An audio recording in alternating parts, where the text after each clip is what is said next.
Next chapters है class 7 and class 8 exponent का basic, जो हर जगह आपको काम आएगा। ये ना सिर्फ 7th और 8 के लिए है, बल्कि आप जिस भी क्लास में जाएं और इसका होना बहुत ज़रूरी है। ठीक है, तो ये बेसिकली मैं बना रहा हूँ 7th के लिए और 8 के लिए। ठीक है, और ज़्यादातर फोकस है क्लास 7th ICSE बोर्ड के लिए। तो सबसे पहले इसमें जो पार्ट्स होता है, अगर x है और उस पे पावर हमारा क्या है m है, तो यहाँ पे x क्या है आपका, x जो है बेस है और m क्या है, x क्या है बेस है और m क्या है एक्सपोनेंट है। ठीक है, और इसी चीज को हम क्या बोलते हैं, पावर बोलते हैं। और इस पूरे ही टर्म को हम क्या बोलते हैं, एक्सपोनेंशियल फॉर्म। राइट, अब a पर पावर अभी अगर लिखते हैं a पर पावर m, a पर पावर m इंटू a पर पावर n। ठीक है, इसके पहले हम ये जान लेते हैं, जैसे 2 है तो यहाँ पे 2 पर पावर कितना है 1। ठीक है, 2 स्क्वायर है, 2 स्क्वायर का मीनिंग क्या है, 2 कितने बार मल्टीप्लाई है 2 बार। 2 पर पावर 3 है, तो बेस क्या है 2 और एक्सपोनेंट कितना है 3 है, और इसका मीनिंग क्या होता है 2 इंटू 2। 10 पर पावर 5 है, इसका मीनिंग क्या है 10 इंटू 10 इंटू 10 इंटू 10 इंटू 10।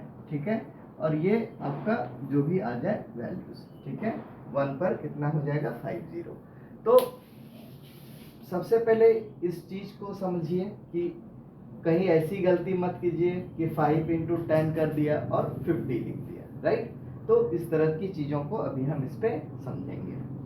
सबसे पहले अब करते हैं हम लोग a पर पावर m और a पर पावर n। इसमें जो सबसे मेन है, बेस हमारा क्या होना चाहिए, सेम होना चाहिए। बेस क्या होगा, सेम होगा, तो इसकी वैल्यू क्या हो जाएगी a पर power m plus n। Right, questions को देखते हैं। इस पे रूल 1, दिस इज रूल 1, और क्वेश्चंस क्या होगा 2 पर पावर 3 इंटू 2 पर पावर कितना है 5। तो यहाँ पे जो बेस है हमारा, बेस क्या है 2 है, और पावर m के जगह पे कितना है 3 है, और n के जगह पे कितना है 5 है। तो इसकी जो वैल्यू होगी वो क्या हो गया 2 पर पावर 3 प्लस 5, और ये कितना हो जाएगा 2 पर पावर 8। राइट, नेक्स्ट है रूल नंबर 2,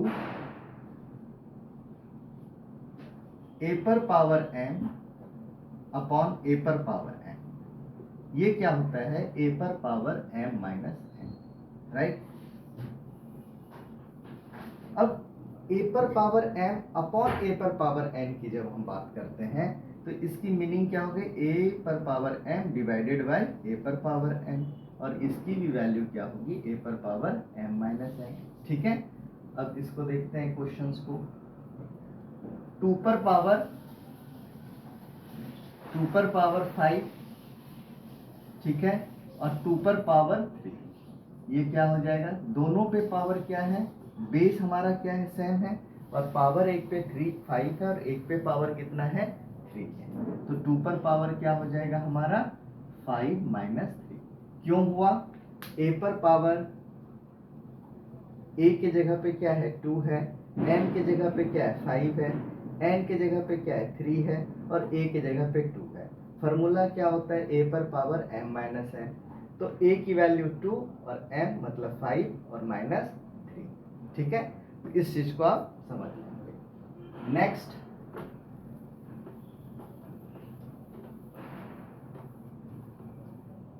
रूल नंबर 3,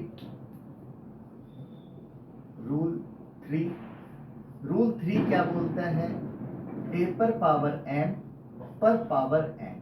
तो ये हमारा क्या हो जाएगा a पर पावर n इंटू n। जैसे एक है 2 पर पावर 5 और इन पे भी पावर कितना है 3 है, मतलब ये जो 2 पर पावर 5 है और फिर इनके ऊपर भी कितना है 3 है।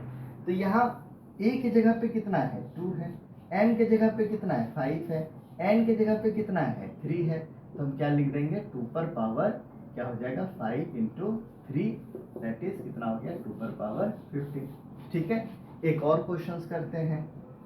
12 पे पावर कितना है 6 और इस पे पावर कितना है 100। ठीक है, तो ये क्या हो जाएगा 12 और ये पावर कितना हो जाएगा 6 इंटू 100। ठीक है, दैट इज 12 पर पावर 600। ठीक, और ले लेते हैं 5 पर पावर 10 पर पावर 5। ठीक है, यहाँ पे बेस कितना है, a की जगह पे कितना है 5, m की जगह पे कितना है 10, n की जगह पे कितना है 5, तो हम इसको क्या लिख देंगे 5 और 10 into 5 that is 5 to the power 50। ठीक है, इस चीज को कॉन्सेप्ट को आपको समझा, इनको एक बार आप नोट करें।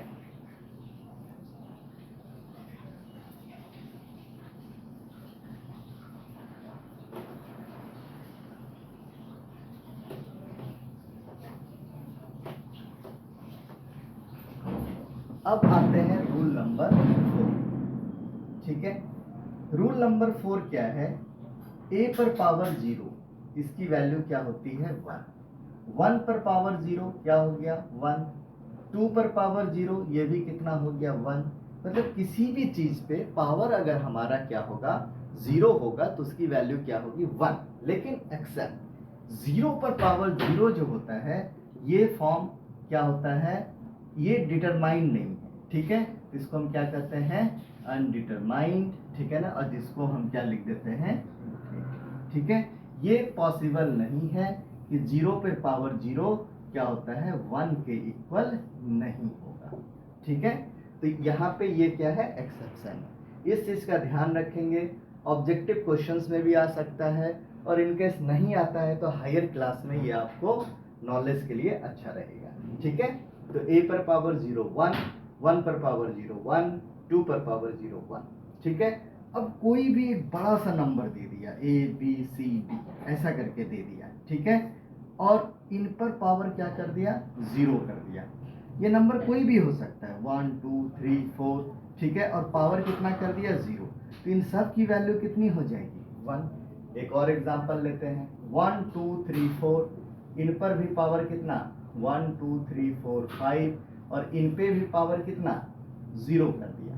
तो जब हम इसको सॉल्व करेंगे इस क्वेश्चंस को, क्वेश्चंस दिखने में तो बहुत टफ लग रहा है लेकिन ये क्वेश्चंस उतना ही आसान है।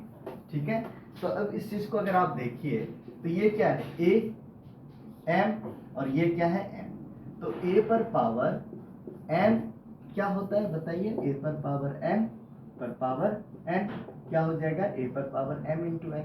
तो यहाँ पे 1 2 3 4 हो गया और ये टर्म 1 2 3 4 5 मल्टीप्लाई कितना हो गया 0 और 1 2 3 4 और पावर कितना हो गया 0 और ये कितना हो जाएगा, किसी पे भी पावर अगर नंबर है तो कितना वैल्यू हो जाएगा 1। ठीक है, ये आ गया, तो ये भी समझ गया।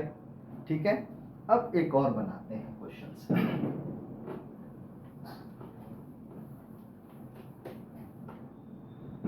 अब a पर पावर अगर हमारा -1 है तो इसकी वैल्यू क्या होती है 1/a। a पर पावर -m है तो इसकी वैल्यू क्या हो जाएगा a और पर पावर m। ठीक है, इसको देखते हैं कैसे। अभी इस चीज को आप भूल जाएं, तो ये क्या है 1 और a, तो 1 और a को हम क्या लिख सकते हैं बताइए, a पर पावर 0 अपॉन a पर पावर 1। अब ये कौन से रूल को फॉलो करता है, रूल नंबर 2 अगर आप जाते हैं तो a पर पावर क्या है m और a पर पावर क्या है n, तो ये किसके बराबर होगा a पर पावर 0 - 1 और ये कितना हो जाएगा 0 - 1 कितना होता है -1, तो 1/a की जो वैल्यू होती है वो कितनी हो गई a पर पावर -1। अब इसमें क्वेश्चंस क्या हो सकता है 2/3। ठीक है, ये चलिए पहले इस छोटे से बनाते हैं 2 पर पावर -10, ये क्वेश्चन है। a की वैल्यू कितनी है 2, m की वैल्यू कितनी है 10, तो ये क्या हो जाएगा इस फॉर्मूले में देखिए 1/2 पर पावर कितना हो जाएगा a पर पावर m मीन्स 10 हो जाएगा। अब 3 है, ठीक है, 3 पर पावर -10 की वैल्यू क्या 100 ले लीजिए।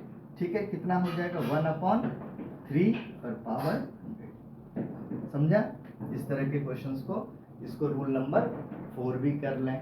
ठीक है, आसान है, थोड़ा सा एक बार देखना है, अगर नहीं समझ में आ रहा है तो रिपीट करके आप देखेंगे।